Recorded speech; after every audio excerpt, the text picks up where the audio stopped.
Sabi po ni VP, lubog na ang bansa sa baha at kahirapan, pero tila walang mananagot dahil ang impeachment, ang paghahati-hatian ang 2027 budget at ang paghahanda kung papaano baliin ang Constitution para manatili sa pwesto ang prioridad ng administrasyon at lahat ng kaalyado nito. Ano pong Okay, tugon? oo. May kopya po tayo mismo ng kanyang statement para hindi po ako maligaw. So doon po sa lubog na ang bansa sa baha, totoo naman po. Kitang-kita po natin ito sa Davao City. Kaya nga po nagpabigay na agad ng utos ang Pangulo kay Secretary Vince Dizon na ayusin ang pagbabaha, na malalang pagbabaha sa Davao City.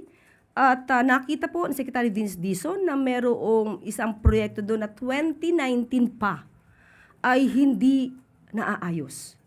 At sa 10 taon ay walang dredging na ginawa.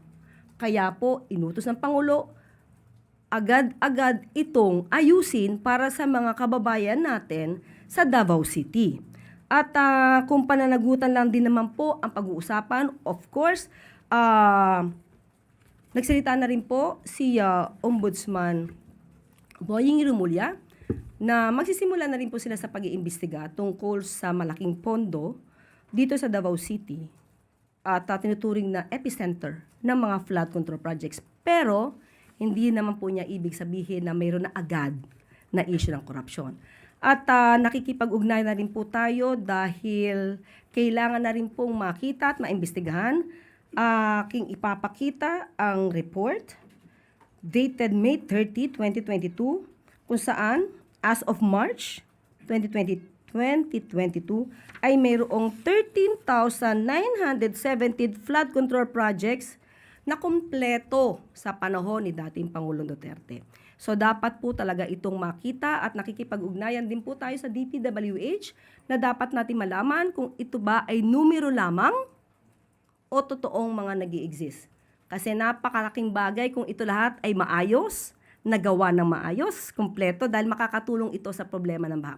So kung meron dapat managot dito sa mga proyektong ito, dahil inamin naman ni dating Pangulong Duterte na merong ghost projects sa panahon niya, dapat din natin malaman. Kasi para mabigay po natin ang kahilingan ng Vice Presidente na managot ang dapat na managot.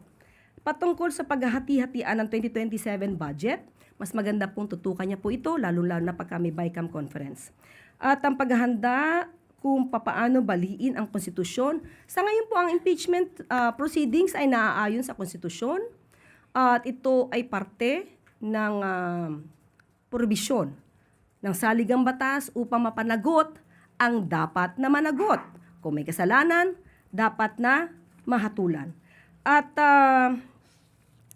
makikita po natin kahapon, kung pag-uusapan po natin ay ang pagbali ng konstitusyon, nakita mismo at inamin ng witness na mula sa OVP na si Mr. Limwell na mayroon siyang inabonohang 150,000 pesos na ginamit pa para sa di umanong proyekto na kasama sa plano regarding the confidential funds.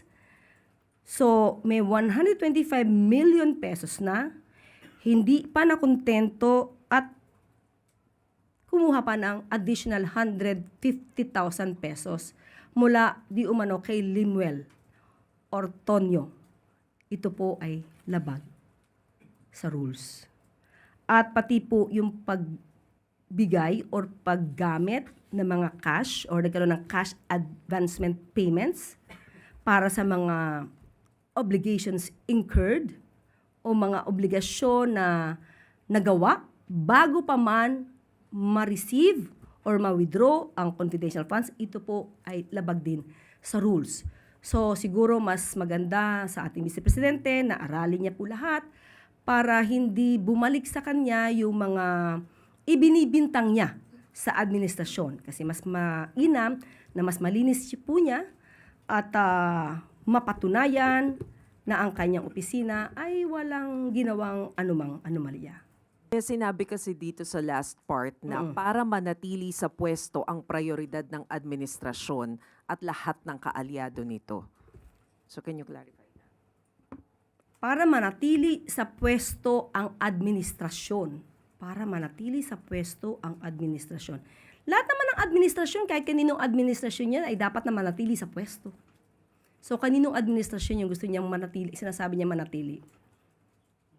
Kasi on the part of our president, hindi yan ang nasa isip ng Pangulo. Di natin alam kung nasa isip ng Vice Presidente. Parte siya ng gobyerno.